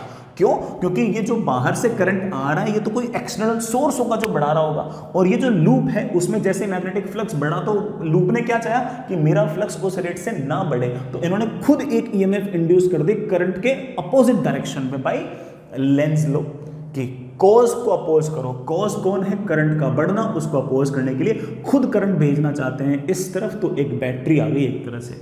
और ये जो इंड्यूस्ड ईएमएफ है ये बेटा क्या है आपका? Induced EMF.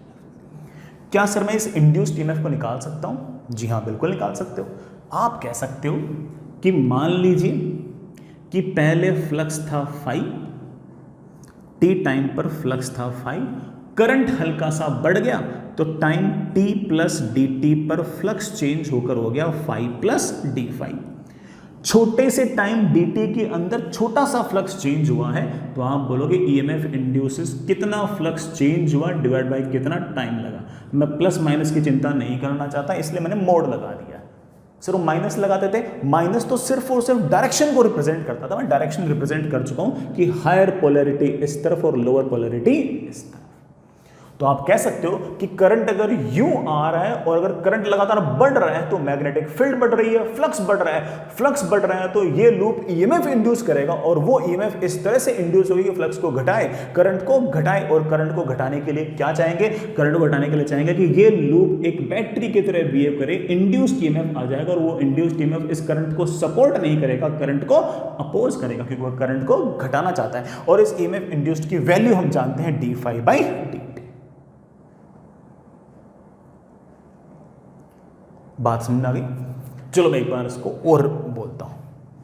ये मेरे पास वायर, ये लूप, ये करंट,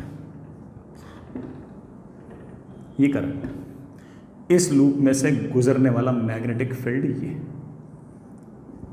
ये मैग्नेटिक फील्ड ये, तो ऑफ कोर्स फ्लक्स ही। हम जानते हैं कि जितना ज्यादा करंट उतना ज्यादा फ्लक्स, तो हम लिख सकते हैं flux is equals to L into I. Flux is L into I. ठीक है, अब सुनना, मान लो मैंने करंट को घटाया। अगर मैंने इस करंट को घटाया तो इस लूप में से गुजरने वाला फ्लक्स भी तो घटेगा। जैसे ही लूप में से फ्लक्स घटेगा, हम जानते हैं फैराडेज लॉ से कि फ्लक्स अगर घटेगा तो ईएमएफ इंड्यूस होगा। हम अब लेंज लॉ से ये जानते हैं कि वो जो फ्लक्स इंड्यूस होगा, वो जो ईएमएफ इंड्यूस होगा वो कॉज को अपोज करेगा। कॉज कौन है? करंट का घटना, करंट का घटना, करंट का कम होना। तो हमारी कोशिश क्या होनी चाहिए? करंट को बढ़ाने की। और करंट को बढ़ाने के लिए मैं कह सकता हूं कि this loop will behave like a battery, जिसका लोअर एंड इस तरफ, हायर एंड इस तरफ। और ये जो है इस बार ये करंट को अपोज नहीं कर रहा है, करंट को सपोर्ट कर रहा है। क्यों? करंट घट रहा था तो ये बढ़ाने की कोशिश करेगा। और आप कह सकते हो कि अगर t टाइम पर फ्लक्स अगर फाई था और टाइम t प्लस dt पर अगर flux phi plus d phi था, तो मैं कह सकता हूं कि इस छोटे से टाइम के अंदर अगर छोटा सा फ्लक्स डी फाई चेंज हुआ है तो इस ईएमएफ को मैं बड़े आराम से लिख सकता हूं कि mod of d phi by D t. मैंने मोड जानबूझ के लगाया कि तुम प्लस माइनस की चिंता ही ना करो बेटा, तुम प्लस माइनस की चिंता बिल्कुल ना करो। मैं यहां से बोलना चाहता हूं कि किसी भी लूप की वो प्रॉपर्टी जिसके कारण वो लूप अपने अंदर से गुजरने वाले फ्लक्स के चेंज को अपोज करता हो, फ्लक्स के चेंज को अपोज करता हो, this property is known as your self inductance. अब this is known as your self inductance. अब मेरी बात सुनना, मैं इस सेम बात को एक तरीके से और बोलूंगा यार, है ना? सेम बात बोलेंगे बेटा, ठीक है, लेकिन एक तरीके से और बोलेंगे।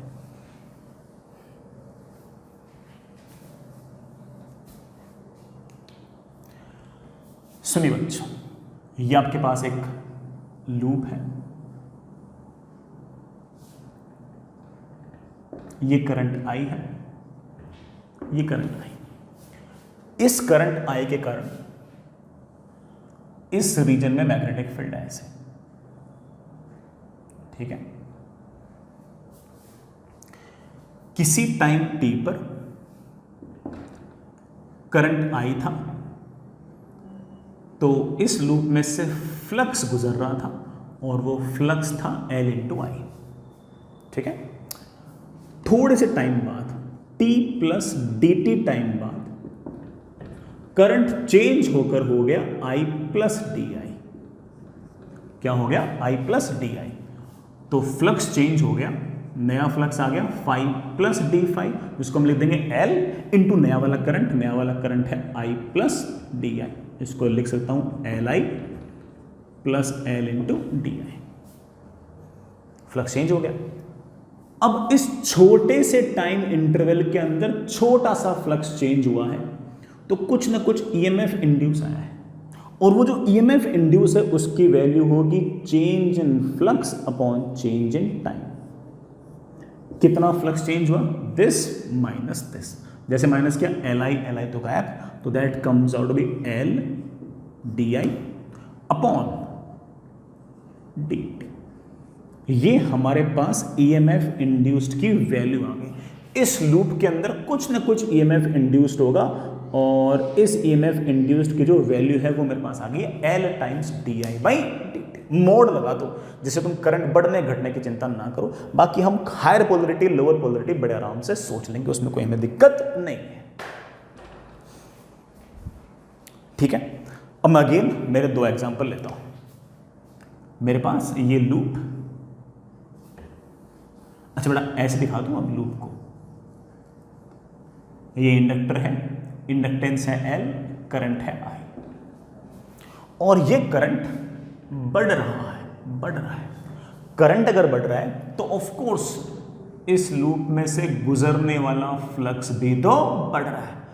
अगर फ्लक्स बढ़ रहा है तो मैं जानता हूं कि इस लूप में से गुजरने वाला अगर फ्लक्स बढ़ रहा है तो कोशिश क्या होनी चाहिए? फ्लक्स को घटाने की।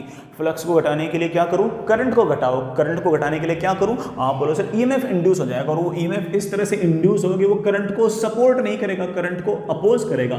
तो ये जो इंडक्टर है it will behave like a battery, जिसका हायर पोटेंशियल इस तरफ और लोअर पोटेंशियल इस तरफ। और इस ईएमएफ की वैल्यू को मैं बड़े आराम से लिख सकता हूं क्या लिख सकते हो बच्चों, उसको आप लिख सकते हो d∅/dt। अब L तो हमारा फिक्स है, d∅ को हम लिख सकते हैं L × di/dt। हालांकि वैसे हम जानते हैं करंट इस केस में बढ़ रहा था, इसलिए di भी पॉजिटिव आएगा, dt पॉजिटिव आएगा, लेकिन हमने आदत ही इस तरह से बना रखी है कि हम इस पर मोड लगा लेंगे। क्या लगा लेंगे बेटा, मोड। और तो और अगर ये वाला पॉइंट A है और ये वाला पॉइंट B है, तो बेटा ये वाला पॉइंट A है और ये वाला पॉइंट B है। देख सकते हो A वाला पॉइंट हायर पोटेंशियल पे है, B वाला पॉइंट लोअर पोटेंशियल पे है। मैं कह सकता हूं कि VA minus VB is mod of L di/dt। ठीक है, अभी तो इसी बात को चलो, करंट अगर घट रहा होगा तो क्या होगा वो भी देख लेते हैं। करंट अगर घट रहा होगा तो क्या होगा, आपके पास ये रहा लूप, बड़ा करंट कैरिंग वायर, और करंट जो है वो समय के साथ घट रहा है, तो ऑफ कोर्स इस लूप में से गुजरने वाला जो फ्लक्स है वो भी घट रहा है। अब फ्लक्स अगर चेंज हो रहा तो ऑफ कोर्स ईएमएफ इंड्यूस होगी। वो ईएमएफ इंड्यूस क्या चाहेगी कि फ्लक्स को बढ़ाए, क्योंकि घट रहा था, तुम्हारी कोशिश क्या होनी चाहिए, बढ़ाने की। और बढ़ाने के लिए करंट को सपोर्ट करेगा या अपोज करेगा, और फिर करंट को सपोर्ट करेगा, और करंट को अगर सपोर्ट करेगा तो it means that it will behave higher polarity इस तरफ। और इस ईएमएफ को मैं लिख सकता हूं कि मॉड ऑफ d∅/dt। बेटा इस बार मोड लगाना जहां जरूरी है, क्योंकि हम जानते हैं फ्लक्स घट रहा है और फ्लक्स घट रहा है और करंट भी घट रहा है, इसलिए d∅ नेगेटिव आएगा, इसलिए मैंने मोड लगा दिया। क्यों चिंता करें अपन। और d∅ को हम बड़े आराम से लिख सकते हैं कि L di/dt। और अगर मैं कहूं कि ये वाला पॉइंट आपके पास A है और ये वाला पॉइंट आपके पास B है, तो नोटिस करो बेटा इस बार A वाला पॉइंट लोअर पोटेंशियल पे है और B वाला पॉइंट हायर पोटेंशियल पर है। आपका जो VB है बड़ा वो VA से बड़ा।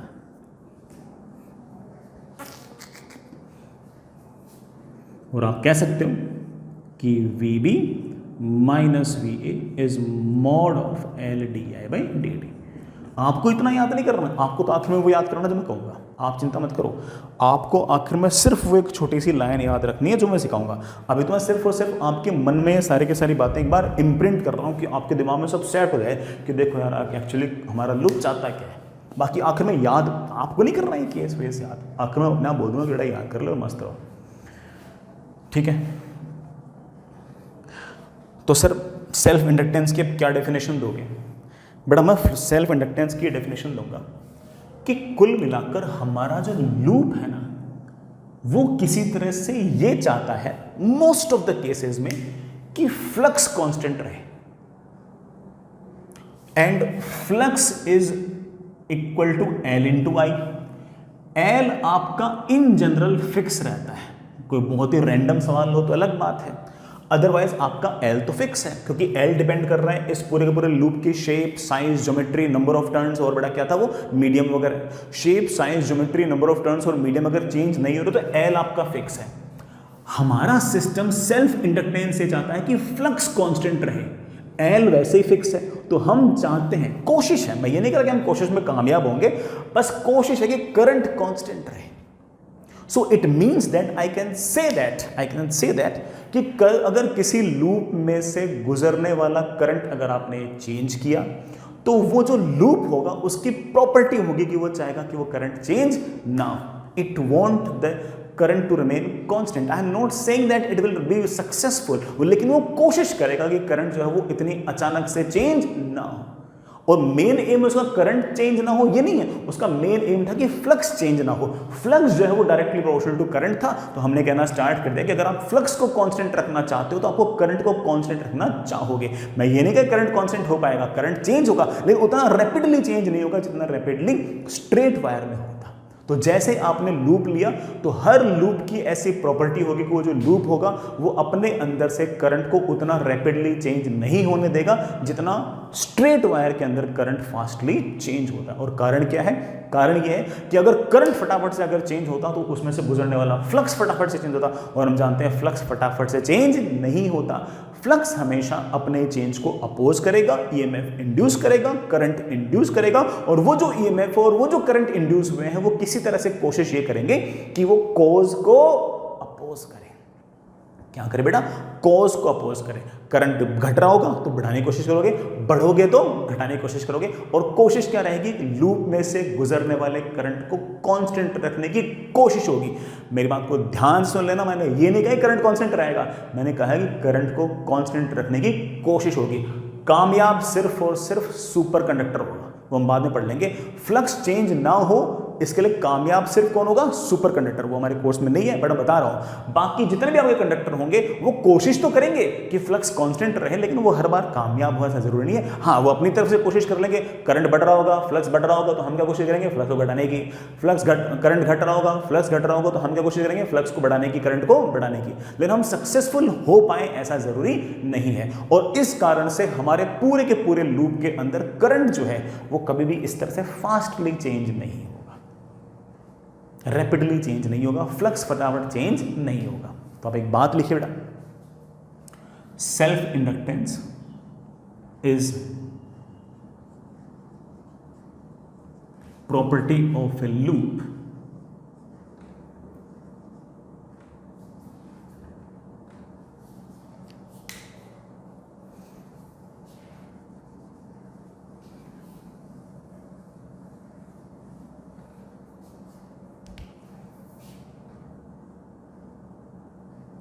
which makes sure that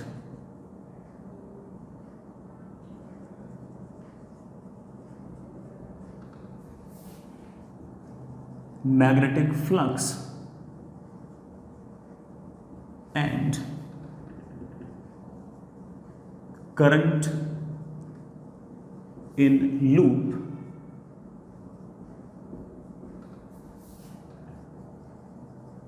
doesn't change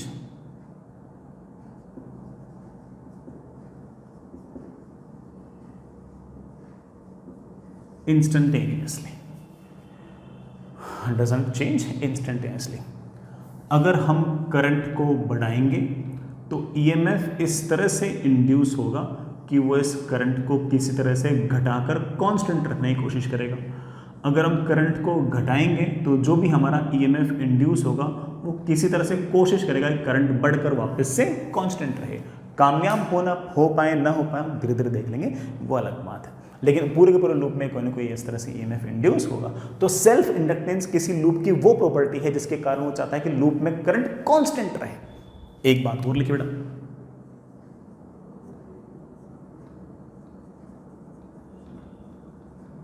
self inductance is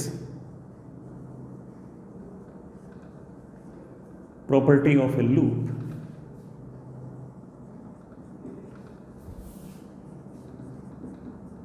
due to which loop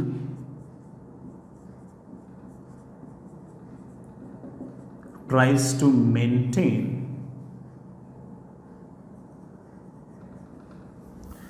constant flux and current. बेटा तुमने देखा ना, प्राइस लिखा मैंने ये नहीं कहा कि वो है ना फ्लक्स को कांस्टेंट ही कर देगा, करंट को कांस्टेंट, बस कोशिश करेगा अपनी तरफ से। क्या करेगा बेटा, कोशिश करेगा। चलिए बच्चों, ये बेटा आपकी किसी भी सेल्फ इंडक्टेंस की प्रॉपर्टी, और सेल्फ इंडक्टेंस इस तरह के करंट कैरिंग लूप में होगा, जो बहुत सारे लूप्स होंगे उनमें होगा। चलिए, जैसे मैं एक एग्जांपल लूं, बेटा मान लीजिए कि ये आपके पास एक स्ट्रेट वायर, कोई लूप नहीं है, ये स्विच, रेजिस्टेंस पूरे के पूरे सर्किट का R है, ये बैटरी है, ऐसी बैटरी है जिसका EMF E है। ठीक है, दूसरी कहानी ऐसी है कि बैटरी वही है जिसका EMF E है,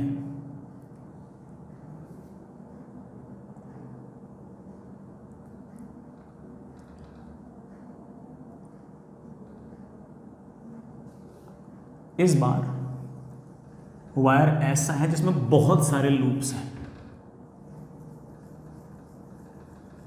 बहुत सारे लूप्स हैं, और रेजिस्टेंस पूरे सर्किट का बड़ा वापस से R ही है। मैंने इस केस में t इज इक्वल्स टू 0 पर स्विच को ऑन किया।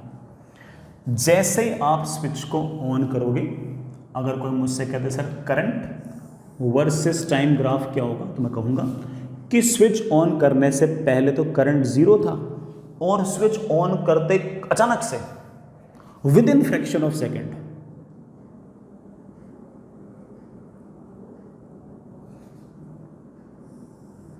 करंट आ गया आपके पास। कितना करंट आएगा मेरे बच्चे? E/R। ठीक है ना, मैंने ऐसे दिखा दिया बिल्कुल इंस्टेंटेनियसली, करंट अचानक से E/R हो जाएगा। इस केस में क्या होगा, जैसे ही मैंने t इज इक्वल्स टू 0 पर स्विच को ऑन किया तो सर्किट में करंट जो है वो किस तरह से ग्रो करेगा देखते हैं। हम आगे जाकर इसका पूरा ग्राफ बनाएंगे, इक्वेशन बनाएंगे, मैं अभी तो सिर्फ मेरी बात समझा रहा हूं। जैसे मैंने t इज इक्वल्स टू 0 पर स्विच को ऑन किया, सुनना बेटा, जब तक मैंने स्विच ऑन नहीं किया था तब तक कोई करंट नहीं था। कोई करंट नहीं था तो इस लूप में से कोई फ्लक्स नहीं गुजरा। जैसे ही स्विच को ऑन किया करंट बहना स्टार्ट हुआ, करंट बहना स्टार्ट हुआ तो फ्लक्स आ गया। लूप को पसंद नहीं आई वाली बात, लूप को पसंद नहीं आई वाली बात। लूप ने कहा कि देखो यार, पहले फ्लक्स नहीं था, अब फ्लक्स आ गया, ऐसे फ्लक्स चेंज कर दोगे क्या मेरी मर्जी के बिना? तो ये क्या करेगा कि फ्लक्स के चेंज को अपोज करेगा, फ्लक्स के चेंज को अपोज करेगा। इस कारण से it will behave like a battery जिसका हायर पोटेंशियल इस तरफ और लोअर पोटेंशियल इस तरफ, जिसका हायर पोटेंशियल इस तरफ और लोअर पोटेंशियल इस तरफ। इसलिए इधर से करंट जाना चाहेगा यूं, ये बैटरी करंट भेजना चाहेगी यूं, और ये जो लूप में ईएमएफ इंड्यूस हुआ है ये करंट भेजना चाहेगा यूं। इस कारण से करंट जो है वो ऑफ कोर्स जो E/R होना चाहिए था उतना नहीं हो पाएगा, उससे कम होगा, उससे कम होगा। सुनना पूरी बात। तो लूप ने कोशिश, इसलिए क्या होगा कि करंट शुरुआत में 0 था और अब धीरे धीरे धीरे धीरे करंट आएगा, और ये करंट E/R नहीं है, E/R से कम है।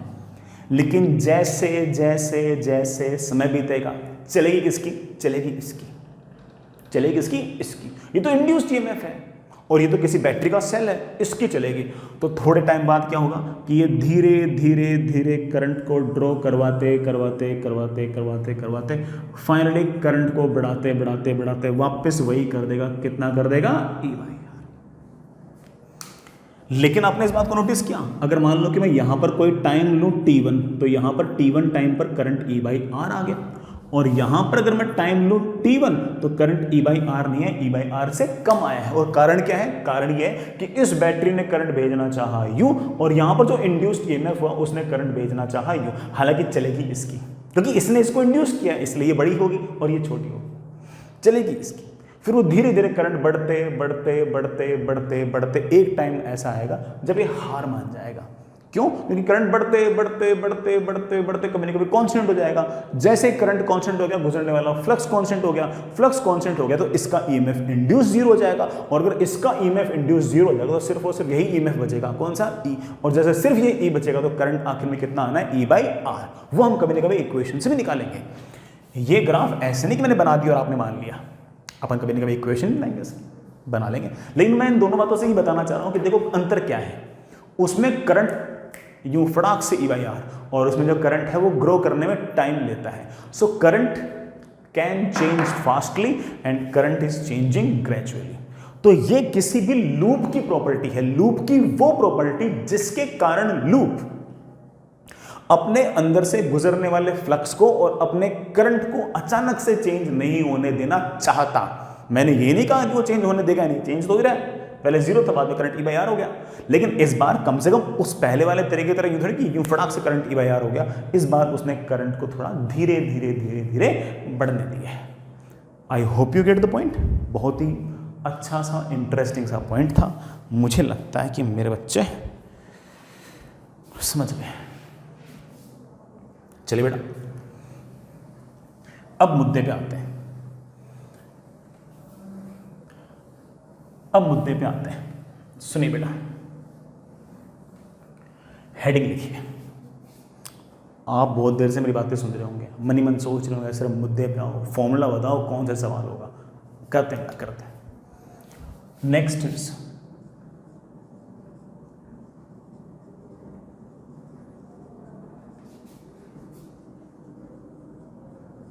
Potential difference across inductor, inductor के अक्रॉस पोटेंशियल डिफरेंस कैसे लिखते हैं? चलो बेटा सुनो, अगर मान लीजिए बेटा नोट्स में मत लिखना, मैं तो ऐसे ही बोल रहा हूँ, मैं तो याद दिला रहा हूँ। अगर ये रजिस्टर है जिसका रेजिस्टेंस R है और करंट अगर यूं है, मैंने सिखा रखा है कि करंट अगर यूं है तो ये वाला पॉइंट हायर पोटेंशियल पे है और ये वाला पॉइंट लोअर पोटेंशियल पे है। Current in a resistance always flows from higher potential to lower potential, और ये पोटेंशियल डिफरेंस मैंने लिखना सिखा रखा है VA minus VB is equals to IR। याद है सबको? इसी तरह से ये कैपेसिटर है,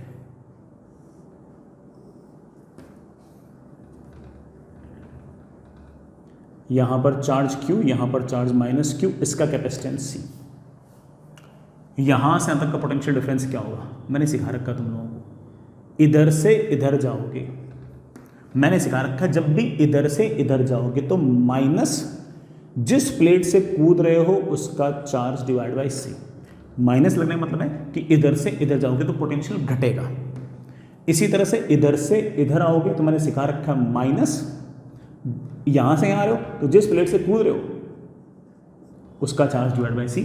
माइनस माइनस क्या हो गया प्लस, तो कितना आ गया Q बाई C। यहां से यहां आओगे तो potential difference Q by C, यहां से यहां आओगे तो पोटेंशियल डिफरेंस आएगा माइनस Q बाई C। अगर मेरे पास ये वाला पॉइंट है A, ये वाला पॉइंट है B, मैंने आपको बता दिया है कि इधर से इधर आओगे तो पोटेंशियल बढ़ेगा, इधर से आओगे इधर आओगे तो पोटेंशियल घटेगा। तो A का पोटेंशियल बड़ा है, B का पोटेंशियल छोटा है, और कितना डिफरेंस है Q बाई C। याद रहेगा, पहले से याद है आपको, माइनस जिस प्लेट से कूद रहे हो उसका चार्ज डिवाइड बाई C। याद करा रखा आपको। इसी तरह से मैंने बैटरी में याद करा रखा है, अगर बैटरी आइडियल है EMF E है, ये वाला पॉइंट अगर A है, ये वाला पॉइंट अगर B है, ये छोटी लाइन ये बड़ी लाइन, इधर से इधर आओगे तो पोटेंशियल बढ़ेगा तो प्लस E, इधर से इधर आओगे तो पोटेंशियल घटेगा that is minus E। A पर इधर से इधर गए तो पोटेंशियल घटा, इधर से इधर आया तो पोटेंशियल बढ़ा, तो A का ज़्यादा है B का कम है। हम कह सकते हैं कि VA minus VB is equals to E।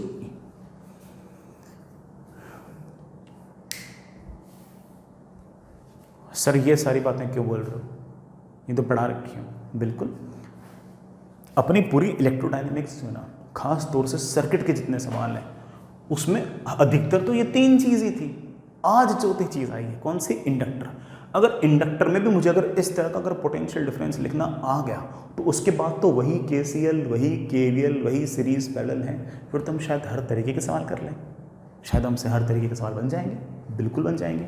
तो सुनिएगा कि इंडक्टर के अंदर किस तरह से पोटेंशियल डिफरेंस लिखना है, याद कर लेना उस बात को, ठीक है? उस बात को बड़े आराम से याद कर लेना। ये आपके पास इंडक्टर है। इंडक्टर मतलब समझ गए बेटा, ऐसा तार जिसने लूप बना रखी हो। यूं नहीं कि इंडक्टर मतलब ऐसे कोई बहुत ही कोई हाई फाई चीज़ होती है, तार लो लपेट दो यूं बन गया इंडक्टर, और क्या है, कोई हाई फाई चीज़ थोड़ी है। और इसका सेल्फ इंडक्टेंस है L, करंट है ऐसे I, करंट है I, ठीक है? तो ये वाला पॉइंट A, ये वाला पॉइंट B, हमेशा ऐसा लिखना, हमेशा ऐसा लिखना, VA minus VB is L DI by DT, और कोई मोड वोड लगाने की जरूरत नहीं है।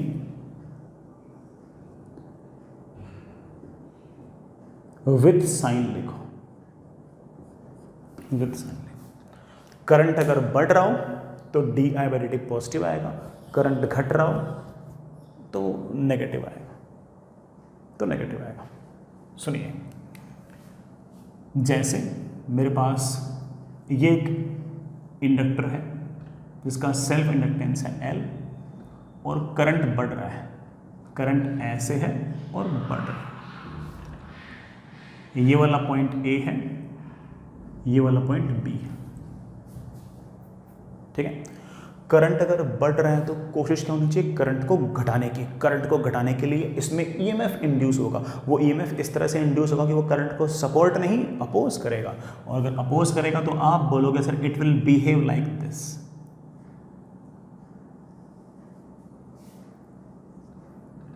ये ए, ये बी, और ये इसकी वैल्यू हम जानते हैं बेटा क्या है, L D I by D T. बेटा क्या है, L D I by D T. ए आपका हायर पोटेंशियल पे है, बी आपका लोअर पोटेंशियल पे। ठीक है, इसी तरह से अगर आपके पास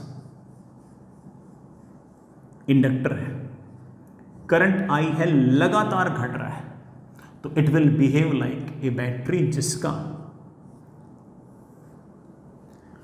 करंट घट रहा है तो करंट को सपोर्ट करेगा। ये वाला पॉइंट ए तो ये वाला पॉइंट ए, ये वाला पॉइंट बी तो ये वाला पॉइंट बी। अब ऑफ कोर्स कौन सा पॉइंट बड़ा है, बड़ा बी हायर पोटेंशियल पे है और ए आपका लोअर पोटेंशियल पे है। मैं तो सीधा बोल रहा हूं कि सीधा फॉर्मूला लगा दे, V A minus V B is equals to L D I by D T. Sir आपने तो अभी कहा कि अगर करंट घट रहा होगा तो करंट को बढ़ाने की कोशिश होगी, करंट को बढ़ाने की कोशिश होगी तो इस तरफ हायर पोटेंशियल, इस तरफ लोअर पोटेंशियल से बी का पोटेंशियल बड़ा होगा और ए का पोटेंशियल छोटा होगा। बेटा बी का पोटेंशियल बड़ा होगा और ए का पोटेंशियल छोटा होगा, इसी कारण से तो ध्यान से देखिए वाली टर्म नेगेटिव आ रही है, नहीं ठीक है ना।